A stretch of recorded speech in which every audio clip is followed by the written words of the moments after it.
Good morning class. आज हम next topic कर रहे हैं इसके अंदर, और टॉपिक है सूडो यूनिमोलिकुलर रिएक्शन। एक्चुअली होता क्या है, जैसे आपको इसका नाम पता चल रहा है, सूडो फर्स्ट ऑर्डर रिएक्शंस क्या हैं। सूडो का मतलब होता है बेटा फॉल्स, इसका मतलब झूठी।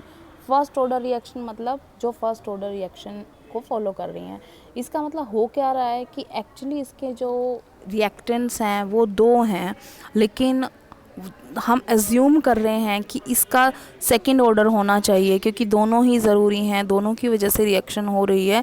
लेकिन वहाँ पर एक जो है वो ज़्यादा इम्पोर्टेंस दे रहा है और वही उसकी रिएक्शन रेट को प्रभावित कर रहा है। तो इस वजह से उसका जो रिएक्शन ऑर्डर आता है वो फर्स्ट ऑर्डर रिएक्शन आता है। इसका मतलब ऐसी रिएक्शन जो अज्यूम हम ये कर रहे थे कि वो सेकेंड ऑर्डर होगी, लेकिन वो बिहेव कैसे कर रही हैं फर्स्ट ऑर्डर की जगह पे। जैसे हम यहाँ पे देख पा रहे हैं कि कुछ जो रिएक्शंस होती हैं, जैसे आप यहाँ पे ये देख पा रहे हो, ये क्या है, ये हाइड्रोलिसिस ऑफ एस्टर है। ये एक एस्टर है, एस्टर आपको पता है ना, जिसके अंदर ये ग्रुप होता है, इस साइड भी ऑक्सीजन, इस साइड भी ऑक्सीजन। ये ऑक्सीजन बन नहीं रहा, चलो सी डबल बॉन्ड ओ ऊपर और एक यहाँ पर, और इस साइड एक आर ग्रुप लगा होता है, इस साइड एक आर ग्रुप होता है। तो ये जो है ये एस्टर होते हैं, और एस्टर का जब हम हाइड्रोलिसिस करते हैं तो ये बीच में से बॉन्ड टूटता है, इस साइड ओ एच आ जाता है, इस साइड एच आ जाता है, तो इससे बन जाता है एसिड, इससे बन जाता है अल्कोहल।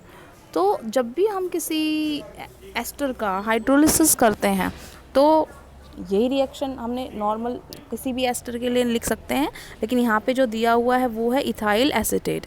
तो यहाँ पर जो रिएक्शन आप देख पा रहे हो, इसके अंदर जो ये वाटर है, ये वाटर सॉल्वेंट की तरह इस्तेमाल हो रहा है, और सॉल्वेंट है इस वजह से इसको बहुत ज़्यादा अमाउंट में ले रहे हैं। तो जहाँ पर जिन रिएक्शंस के अंदर वाटर एज ए सॉल्वेंट होता है, उसकी कंसंट्रेशन से रिएक्शन रेट को कोई फ़र्क नहीं पड़ता।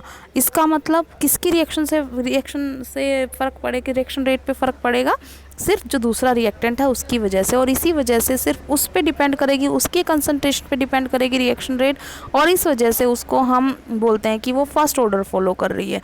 जबकि ये दोनों रिक्वायरमेंट थी, दोनों को होना चाहिए था। इसका मतलब क्या हुआ कि कंसंट्रेशन ऑफ वाटर जो यहाँ पर है, ये बचे या नहीं बचे इससे कोई फ़र्क नहीं पड़ रहा है, लेकिन इससे फ़र्क पड़ रहा है। जैसे आप देख पा रहे हैं यहाँ पर, जब ये 0.01 मोल था यहाँ पे, तो यहाँ पे ये शुरुआत की दाम बता रहे, जब टाइम ज़ीरो था तब ये रिएक्शन हुई नहीं थी, तब यहाँ पर प्रोडक्ट कुछ नहीं बना, क्योंकि रिएक्शन क्या है, टाइम ज़ीरो था, तो इस वजह से 0 मोल बने हुए हैं प्रोडक्ट्स के।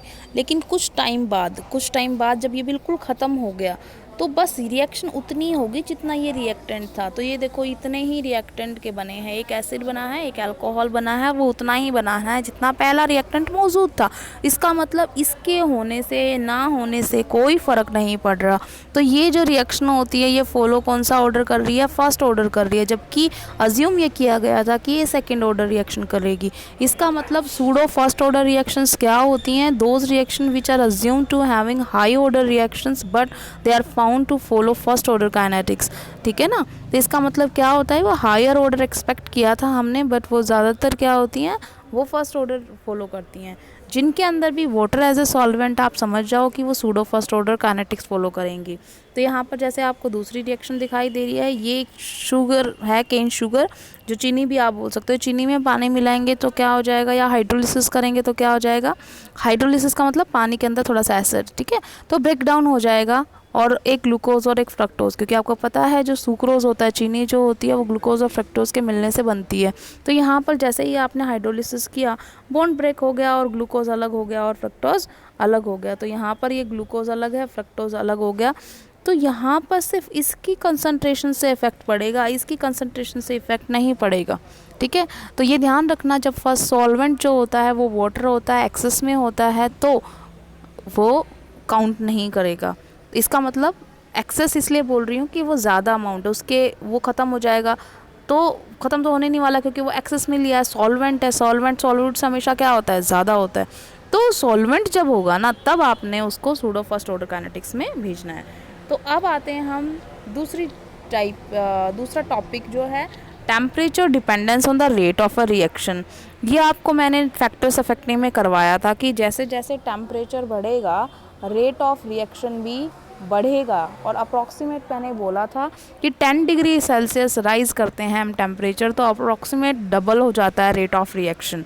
तो वो जो था ये लिख भी रखा है यहाँ पर कि फॉर ए केमिकल रिएक्शन जब हमने टेम्परेचर इंक्रीज़ किया 10 डिग्री तो रेट कांस्टेंट जो है वो नियरली डबल हो गया।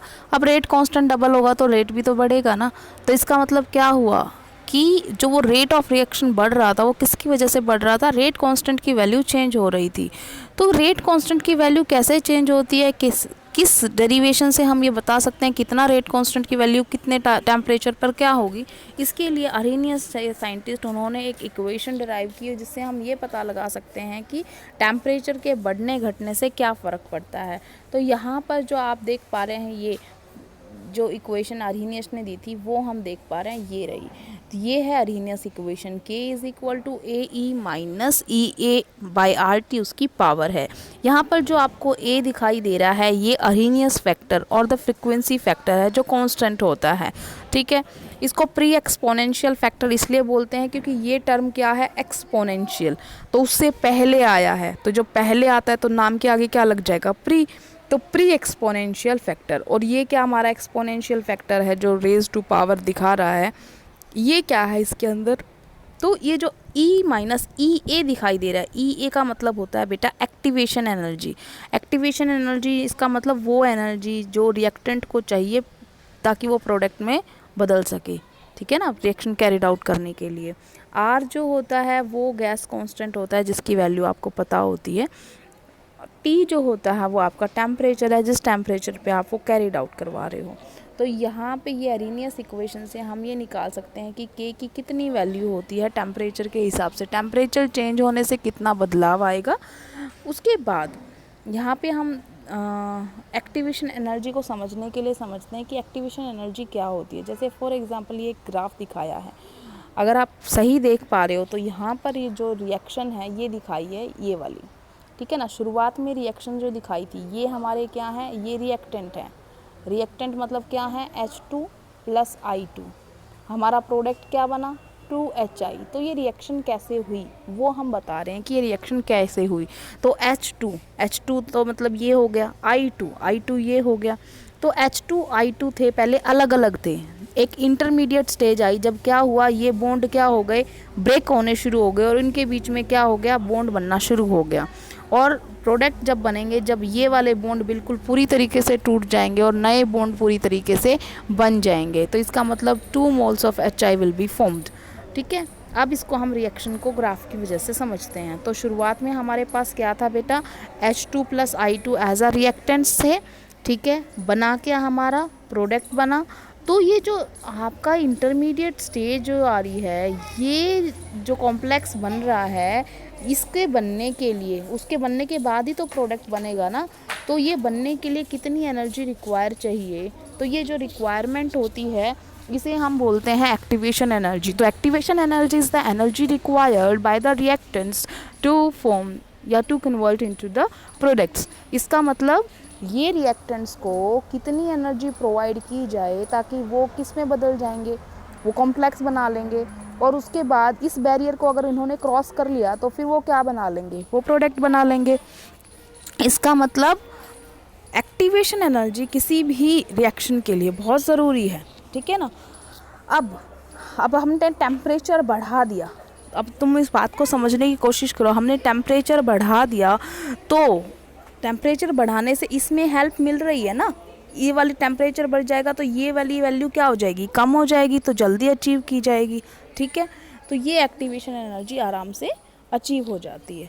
और जैसे जैसे आप मतलब टेम्परेचर ज़्यादा बढ़ाते जाओगे तो ज़्यादा नंबर ऑफ़ मॉलिक्यूल्स जो हैं वो इंटरेक्ट करके एक्टिवेटेड कॉम्प्लेक्स में कन्वर्ट हो जाएंगे और उसके बाद प्रोडक्ट बना लेंगे, ठीक है।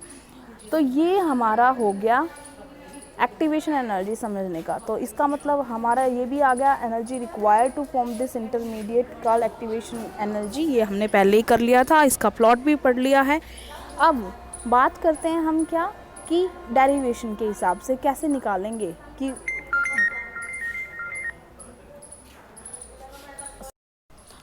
तो यहाँ पे हम क्या समझने चाह रहे हैं कि ये जो टेम्परेचर के बढ़ने से एक्चुअली मॉलिक्यूल्स को क्या होता है कि वो एक्टिवेटेड कॉम्प्लेक्स ज़्यादा बनाने लगते हैं। उसके लिए आपको ये डायग्राम समझना पड़ेगा। डायग्राम देख पा रहे हो, ये बोल्ट्जमैन ने कर्व बनाया था, और बोल्ट्जमैन ने ये कर्व बनाया था तो उससे क्या बताया जा रहा है कि किसी भी कोई भी सिस्टम है उसके अंदर जो मॉलिक्यूल्स हैं उनकी डिफरेंट डिफरेंट एनर्जी होती है। आप इसको ज़्यादा डिटेल में मत समझो, आप ये समझो आपकी क्लास है, क्लास में अलग अलग टाइप के स्टूडेंट्स होते हैं, ठीक है। किसी के मार्क्स बहुत कम आते हैं, लेकिन ऐसे बच्चे भी बहुत कम होते हैं। कोई टॉप में रहता है, काइनेटिक एनर्जी हाई का मतलब मार्क्स बिल्कुल हाई हैं, तो वो भी क्या होते हैं, बहुत कम होते हैं। इसका मतलब तुम्हारी क्लास के टॉपर भी बहुत क्या होंगे, 2-3 होंगे। बहुत ही बेकार स्टूडेंट, मतलब जो बिल्कुल ही नहीं पढ़ रहे, वो भी बहुत ही कम होंगे। लेकिन एवरेज स्टूडेंट क्या होंगे, ज़्यादा होंगे एज़ कम्पेरिजन टू दोनों के। तो इसका मतलब क्या होगा कि ये जो एनर्जी की बात कर रहे हैं हम, काइनेटिक एनर्जी तो पता ही है ना कि हर सिस्टम के अंदर जो मॉलिक्यूल्स होते हैं वो रैंडम मोशन के अंदर होते हैं, जिनके अंदर काइनेटिक एनर्जी होती है, क्योंकि मोशन किससे रिलेटेड है, काइनेटिक एनर्जी से। तो कुछ मॉलिक्यूल्स के अंदर काइनेटिक एनर्जी कम है, कुछ मॉलिक्यूल्स के अंदर काइनेटिक एनर्जी ज़्यादा है। तो जब हमने क्या किया, हमने जब टेम्परेचर इंक्रीज़ किया तो जो ये कर्व है ना, ये शिफ्ट हो जाती है राइट डायरेक्शन में। इसका मतलब क्या है, ये जो कर्व है, फॉर एग्ज़ाम्पल हमने इसका टेम्परेचर बढ़ा दिया तो ये मान लो हमारे पास आ गई, ये कर्व आ गई। अब हमने टेम्परेचर बढ़ा दिया, आप देख पा रहे हो यहाँ पर ये जो था, ये एक कर्व है, और ये जो है ये दूसरा कर्व आ रही है, थोड़ी ज़्यादा ही हो गया है। तो यहाँ पे आप देख पा रहे हो जो ये हमारा है ग्राफ, ये है सिर्फ t के लिए, ठीक है ना, ये नीचे जा रहा है, जबकि ये जो t+10 का है ये ऐसे गया है। तो इसका मतलब क्या हुआ, देखो जब मान लो तुम इस तरीके से समझो कि अब तुम्हारी क्लास ऑनलाइन लग रही थी तो इतने बच्चे रिस्पॉन्ड कर रहे थे, ठीक है। ये इस तरीके से हम बना लेते हैं, ये वाला कर्व, ठीक है, ये वाला कर्व है जब हमारा ऑनलाइन क्लासेस चल रही हैं। तो इसका मतलब क्या हुआ, कुछ बच्चे बिल्कुल रिस्पॉन्ड नहीं कर रहे, कुछ नॉर्मल एवरेज कर रहे हैं, कुछ बहुत ही ज़्यादा फास्ट कर रहे हैं, ठीक है। अब क्या हुआ, आपकी ना ऑफलाइन क्लासेस भी शुरू हो गई, मान लो स्कूल ओपन हो गए आपके। अब स्कूल ओपन हो गए तो जो ये आपका कर्व था ये ऐसे शिफ्ट होगा। ऐसे शिफ्ट होने का मतलब क्या है, अब ये तुम बात को समझो। अब यहाँ पे फ्रैक्शन ऑफ मॉलिक्यूल्स देखो, आप यहाँ पे फ्रैक्शन ऑफ मॉलिक्यूल पहले क्या थे, यहाँ पे शुरुआत में देखो इतने ज़्यादा ये फ्रैक्शन ऑफ मॉलिक्यूल है, तो इनकी काइनेटिक एनर्जी क्या थी, कम थी। ये बात समझ में आ रही है। तो इसका मतलब ये काइनेटिक एनर्जी जो कम वाले थे उनकी संख्या बहुत क्या थी, बहुत ज़्यादा थी। अब तुम ये देखो इतनी एनर्जी वालों की संख्या अब क्या है, जब तुम्हारी ऑफलाइन क्लासेस लगेंगी तो उनके समझ में आने लग गया, वो स्कूल आने लग गए, तो वो क्या हो गया, टेम्परेचर बढ़ाया हमने, टेम्परेचर बढ़ाया तो फ्रैक्शन ऑफ मॉलिक्यूल जो हैं उनकी एनर्जी बढ़ गई, तो वो इस रेंज से चले गए, आगे सरक गए।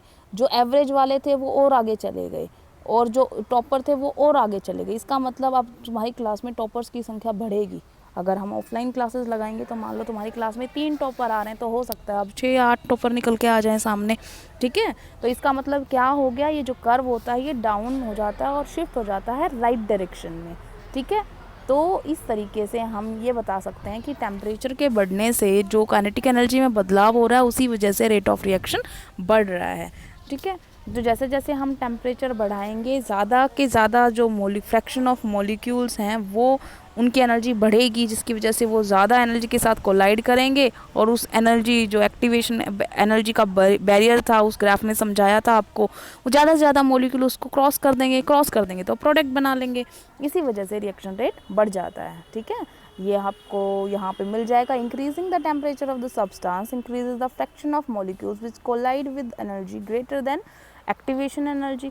तो इसका मतलब उनकी एक्टिवेशन एनर्जी से बढ़ जाएगा तो क्या हो जाएगा, वो ज़्यादा नंबर ऑफ मॉलिक्यूल्स रिएक्टेंट में कन्वर्ट हो जाएंगे, ठीक है। अब हम बात करते हैं इसकी क्वांटिटेटिव रिलेशनशिप की। क्वांटिटेटिव रिलेशनशिप के अंदर हम पहले क्या करेंगे, इसका हम लॉग लेंगे, नेचुरल लॉग लिया हमने। हमारी इक्वेशन क्या थी, हम इक्वेशन पे आते हैं, हमारी इक्वेशन थी k is equal to A E minus E A by R T, ये हमारी इक्वेशन थी। हमने इसको नेचुरल लॉग ले लिया बेटा इस इक्वेशन का, तो देखो नेचुरल लॉग ले लिया तो ये क्या बन जाएगा, ln मतलब natural log ln k is equal to जो नेचुरल लॉग है, जो ई क्या है, ये तो वही वाला है, तो इसमें जब नेचुरल लॉग लेंगे तो ये नीचे उतर आएगा, ये नीचे उतर आया, ई ए बाय आर टी, जो ऊपर थी पावर नीचे आ गई। प्लस में इसका क्या हो जाएगा, क्योंकि दोनों की प्रोडक्ट थी तो लॉग में प्रोडक्ट होता है तो प्लस हो जाता है, और एल एन क्या आ जाएगा, ए। ये इक्वेशन समझ में आ गई, यही यहाँ पे दी हुई है, ये जो इक्वेशन है ये यहाँ पर दी हुई है, इतना समझ में आ गया। अब जो है यहाँ पे इसका ग्राफ खींचा गया है, किसका ग्राफ खींचा गया है, y is equal to M X plus C. आपको इक्वेशन पता है कि नहीं पता, पता है ना। तो यहाँ पर जो ये एल एन के है, हमारी इक्वेशन फिर छुप गई, कोई बात नहीं, यहाँ पे आ जाते हैं हम। y इज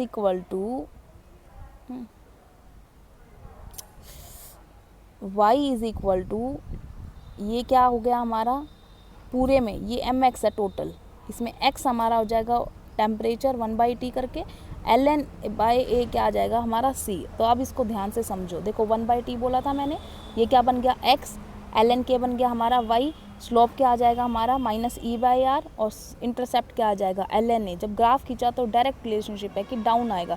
डाउन क्यों आ रहा है, मैंने आपको समझाया था, जब नेगेटिव साइन आता है स्लोप के अंदर तो डिक्रीजिंग में आता है, अगर पॉजिटिव साइन आता तो ये ग्राफ ऐसे आता, ठीक है ना। तो इस तरीके से हमें क्या पता चल गया, हमें ये पता चल गया कि ये स्ट्रेट लाइन ग्राफ आ रहा है, इसका मतलब टेम्परेचर का सीधा सीधा रिलेशनशिप किसके साथ है, के साथ। के मतलब रेट कांस्टेंट, ये टेम्परेचर है, ये के क्या है, रेट कांस्टेंट है। तो इसका मतलब टेम्परेचर के बढ़ने से क्या हो रहा है, रेट कांस्टेंट की वैल्यू बढ़ेगी। अब तुम ये कहोगे मैडम ये तो घट रहा है, तो यहाँ पर भी देखो ना, ये क्या है 1/t, ठीक है ना, रिवर्स है उसका। तो टेम्परेचर जब बढ़ रहा है तो ये क्या होगा, बढ़ेगा, ठीक है। टेम्परेचर के घटने से रेट कांस्टेंट की वैल्यू घट जाएगी। हम अब क्या करते हैं, जब मान लो हमने कोई दो टेम्परेचर लिए, कि एक टेम्परेचर मान लो हमने लिया 10 डिग्री सेल्सियस, एक टेम्परेचर लिया हमने 20 डिग्री सेल्सियस, तो हम ये देखना चाहते हैं कि उसकी वजह से कितना जो रेट कांस्टेंट में डिफरेंस आएगा। तो हमने क्या किया, इस इक्वेशन को हमने टी की वैल्यू T1 पुट कर दो और T2 पुट कर दो। तो यहाँ पे जो ये हमारी इक्वेशन थी, यहाँ पर ले आओ इसको, T1 के लिए क्या हो जाएगा, उसके लिए कुछ कांस्टेंट की वैल्यू थी ln K1, ये वाली तो देखो ई ए तो कांस्टेंट ही रहेगा, एक्टिवेशन एनर्जी चेंज नहीं हुई है, वो तो उतनी ही है। आर पता है आपको, टी हमारा चेंज है क्योंकि हमें पता है कि वो हमने 10 लिया है, फिर हम 12 बढ़ाएंगे, जितना भी बढ़ाएंगे हम, ये चीज़ एल ए तो हमारा कांस्टेंट है। इसी तरीके से आप दूसरे टेम्परेचर के लिए भी इक्वेशन लिख सकते हो। इन दोनों इक्वेशन को हम माइनस कर देंगे। जब हम इन दोनों इक्वेशन को माइनस किया, सब्सट्रैक्टिंग इक्वेशन 2 फ्रॉम फर्स्ट, तो ये क्या हो गया, ln K2 minus ln K1, ये हो गया। और जो ln A वाली टर्म थी वो क्या हो जाएगी, कैंसिल आउट हो जाएगी, ठीक है। जो आपकी ये टर्म थी, फॉर एग्जाम्पल ये आपने लिखा, मैं इसी के साइड में लिख देती हूँ ताकि आप समझ पाओ इसको। मैंने इस वाले को माइनस किया है, तो ln K2 minus ln K1 is equal to, ये वाली टर्म तो है ही, माइनस ln A प्लस में E A by are T1। मैंने प्लस क्यों लिखा है बेटा, क्योंकि इसके साइड में क्या था, ये माइनस, तो माइनस माइनस क्या हो जाएगा, प्लस। अब जो ln A है माइनस का प्लस का, दोनों क्या हो गए, कैंसिल। बचा क्या हमारे पास, E A by R T2 minus plus में E A by are T1। हम ई ए बाई आर क्या ले सकते हैं, हम कॉमन ले सकते हैं, वही हमने किया है। देखो आ गया समझ में, ठीक है। हमने क्या ले लिया, ई ए बाई आर कॉमन ले लिया, तो ये आ गया 1/T1 माइनस T2। बस ln की जगह पे हमने क्या कर दिया, जब भी हम ln नेचुरल लॉग को हटाते हैं, हम टर्म लिखते हैं 2.303 लॉग, ठीक है ना। तो ये हमने लिख दिया और 2.303 को नीचे भेज दिया। तो ये हमारा डेरिवेशन आ गया है अरेनियस इक्वेशन के लिए फॉर डिफरेंट टेम्परेचर। तो ये कई बार न्यूमेरिकल में आ जाता है, कोई न्यूमेरिकल पूछ लेता है, जैसे आपको नीचे न्यूमेरिकल दिया हुआ है यहाँ पर, कि क्या दे रखा है, देखो सिंपल, ये आप न्यूमेरिकल अपनी कॉपी में भी कर सकते हैं। देखो क्या दिया है, rate constant of a reaction at 500 and 700 kelvin are K1 इतना और इतना। इसका मतलब ये क्या है बेटा, T1, ये क्या है आपका T2, ये क्या है आपका K1, ये आपका क्या है K2। इतनी बात समझ में आ गई। Calculate the value of E A and A, आपने ये वैल्यू कैलकुलेट करनी है। ए को तो आप भूल जाओ, वो तो आप बाद में करोगे, पहले आप क्या निकालोगे, ई ए की वैल्यू। तो आपने अभी जो एक्सप्रेशन आपका आया था ये वाला, आप इसको यूज़ करोगे, ठीक है। यही आपने यूज़ किया यहाँ पे, देखो सेम टू सेम। लो K2 by K1 is equal to A by 2.303 R, और ब्रैकेट में है T2 माइनस T1 बटे में T1 T2। तो अब हमने जितनी वैल्यू थी हमारे पास वो सारी हमने पुट कर दी। और इस सारी को सॉल्व करके हमारे पास किसकी वैल्यू आ गई है, हमारे पास ई ए की वैल्यू आ गई है। अब हम के की वैल्यू निकालेंगे। हमने के की वैल्यू निकाली तो K is equal to A E minus E A by R T. तो के की वैल्यू हमारे पास कितनी है, देखो अभी हमने 0.02 पहले वाले के लिए वैल्यू लिखी है, तो उसके लिए के की वैल्यू ये है, ए हमने निकालना है, ई की वैल्यू ई के ऊपर पावर जो है माइनस इतना, ये हमारी यहाँ से वैल्यू ली है हमने ई ए की, ई ए बाई आर टी था ना, आर हमारे पास क्या है 8.314 और टी क्या है हमारे पास 500, क्योंकि हमने फर्स्ट वाला लिया है तो ये आपको आ रहा है। तो इस तरीके से हमारे पास देखो सब कुछ कैलकुलेटेड है, हमें सिर्फ क्या निकालना है, हमें एक्स की वैल्यू निकालनी है, तो निकाल सकते हैं हम, सिंपल है। तो ये हमने वैल्यू कैलकुलेट कर ली, तो हमारे पास ए की वैल्यू भी आ गई है, ई ए की वैल्यू भी आ गई है। इसी तरीके से हम दूसरा क्वेश्चन भी कर लेते हैं। दूसरा क्वेश्चन क्या है पहले समझ लेते हैं। The first order rate constant for the decomposition of ethyl iodide by the reaction at 600 kelvin इतना, इट्स एक्टिवेशन एनर्जी इज इतना, calculate the rate constant for the reaction at 700 kelvin. Simple दे रखा है आपको, क्या क्या चीज़ें दे रखी हैं, देखो बेटा आपको 600 केल्विन, इसका मतलब टेम्परेचर T1 है, ये वैल्यू क्या है, ये आपका K1 है, ठीक है। एक्टिवेशन एनर्जी इसका मतलब EA है, ये 700 केल्विन, इसका मतलब T2 है। आपके पास T1 है, आपके पास T2 है, आपके पास EA है, R की वैल्यू आपको पता है 8.314 है, लोग K1 आप निकाल सकते हो क्योंकि K1 आपको पता है, आपको सिर्फ क्या पता करना है K2, और वही आपसे पूछा है rate constant for the reaction at 700 kelvin. आप निकाल सकते हो कि नहीं निकाल सकते हो, निकाल सकते हैं। तो सिंपल आपने क्या करना है, सारी वैल्यूज़ पुट कर दो, सारी वैल्यूज़ यहाँ पे आपने पुट की, उसके बाद log K2 जो आएगा उसके बाद आप उसका एंटी लॉग ले लोगे, जो आपका आया यहाँ पर log K2 is equal to इतना।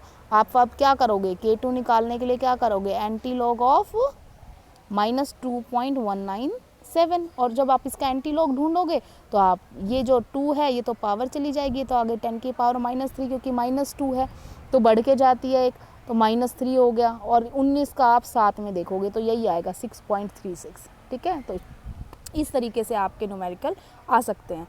अब आते हैं हम इफ़ेक्ट ऑफ कैटालिस्ट। कैटालिस्ट क्या होता है बेटा, वैसे तो कैटालिस्ट हम उसी को मानते हैं जो रिएक्शन रेट को चेंज करता है, सिंपल। अगर आप केमिस्ट्री के हिसाब से बात करोगे, catalyst is that substance which changes the rate of reaction. It can be of 2 types, that can be positive और नेगेटिव। इसका मतलब कैटालिस्ट मैंने क्या बोला, कैटालिस्ट बोला मैंने विच changes the rate of reaction without consuming, ये भी बात करनी है। ये नहीं है कि रिएक्शन रेट चेंज करेगा और खुद कंज्यूम होएगा, without itself being consumed, without consumed, ठीक है। इसका मतलब खुद का उसका कुछ नहीं होना जाना, वो वैसे का वैसा रहेगा आखिर तक भी, और चेंज हो जाएगा रेट ऑफ रिएक्शन। अब जो कैटालिस्ट है वो 2 टाइप का हो सकता है, एक पॉजिटिव कैटालिस्ट और एक नेगेटिव कैटालिस्ट। जो पॉजिटिव कैटालिस्ट होगा वो रेट ऑफ रिएक्शन को क्या होता है, बढ़ाता है, और जो दूसरी टाइप है, दूसरा है नेगेटिव कैटालिस्ट, और उसको हम क्या बोल रहे हैं, नेगेटिव कैटालिस्ट। नेगेटिव कैटालिस्ट क्या होता है बेटा, वो रिएक्शन रेट को क्या करता है, रेट ऑफ रिएक्शन को डिक्रीज कर देता है। तो कैटालिस्ट जो है वो चेंज कर रहा है विदाउट कंज्यूमिंग, तो वो कर क्या रहा है, यहाँ पर हम जो बात कर रहे हैं वो सिर्फ पॉजिटिव कैटालिस्ट की बात कर रहे हैं बेटा। तो यहाँ पर आप देख पा रहे हुआ क्या है, अगर आप यहाँ पे देखोगे तो ये जो ग्राफ था थोड़ी देर पहले आपने बनाया था कि रिएक्टेंट्स को इतनी एक्टिवेशन एनर्जी चाहिए, इतनी, ताकि वो उस इंटरमीडिएट स्टेज पे आ सकें और उसके बाद वो प्रोडक्ट बन जाएगा। तो ये एक्टिवेशन एनर्जी हमें पता है, जैसे आप ये समझो आपको स्कूल में आने का एक रास्ता आपके फादर ने दिखाया, ठीक है। अगले दिन आप आए, बहुत लंबा रास्ता लगा आपको, लेकिन आपका दोस्त जो है वो जल्दी पहुंच जाता है, जबकि वो आपके बाजू में ही रहता है। अगले दिन आप उसके साथ जाते हो तो वो आपको शॉर्टकट दिखाता है। इसका मतलब क्या हुआ, सेम आपने वही प्रोडक्ट बनाया, इसका मतलब क्या, स्कूल में पहुंचे आप, लेकिन रास्ता आपने चेंज कर लिया, अपना रास्ता बदल लिया। तो अब यहाँ पर यही हुआ है कि रिएक्टेंट जो हैं वो प्रोडक्ट्स में बदल रहे हैं। पहले ये रास्ता था, अब कैटालिस्ट ने दूसरा रास्ता सुझा दिया, और उसके अंदर एक्टिवेशन एनर्जी क्या है, लोअर। इसका मतलब कैटालिस्ट क्या करते हैं, लोअर कर देते हैं एक्टिवेशन एनर्जी को, नया पाथ दे देते हैं, जिसकी वजह से ज़्यादा जो नंबर ऑफ मॉलिक्यूल्स होते हैं वो क्रॉस कर जाते हैं उस एनर्जी बैरियर को ईजीली, और इसी वजह से रिएक्शन रेट बढ़ जाता है, ठीक है।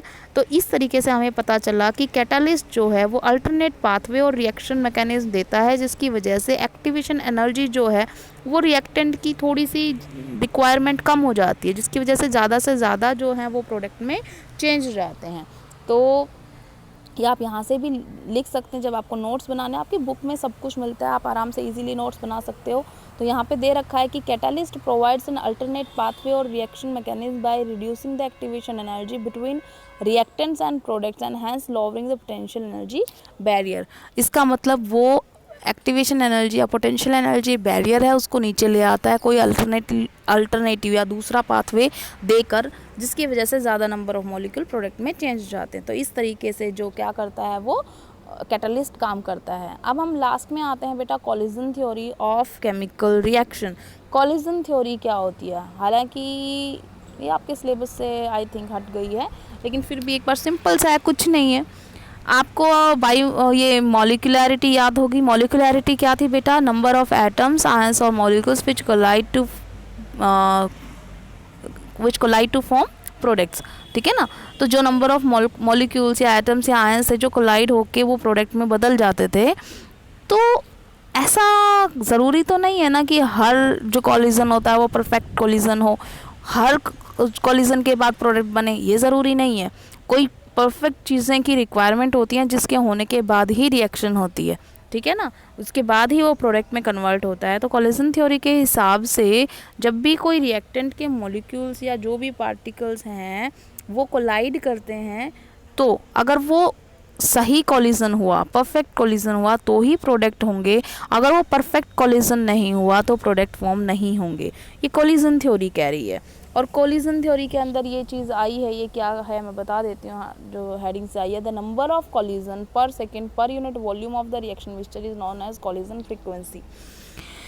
एक वॉल्यूम लिया, वॉल्यूम तुम ये समझ लो एक स्पेस लिया, उस स्पेस के अंदर एक सेकेंड में कितने कॉलिजन हो रहे हैं, तो वो उसका क्या बताता है कि कितनी कॉलिजन फ्रीक्वेंसी है, ठीक है। ज़्यादा कॉलिजन फ्रीक्वेंसी होती है तो जल्दी प्रोडक्ट बनेंगे, ज़्यादा प्रोडक्ट बनेंगे, ठीक है। कम कॉलिजन फ्रीक्वेंसी है तो कम प्रोडक्ट बनेंगे, ठीक है।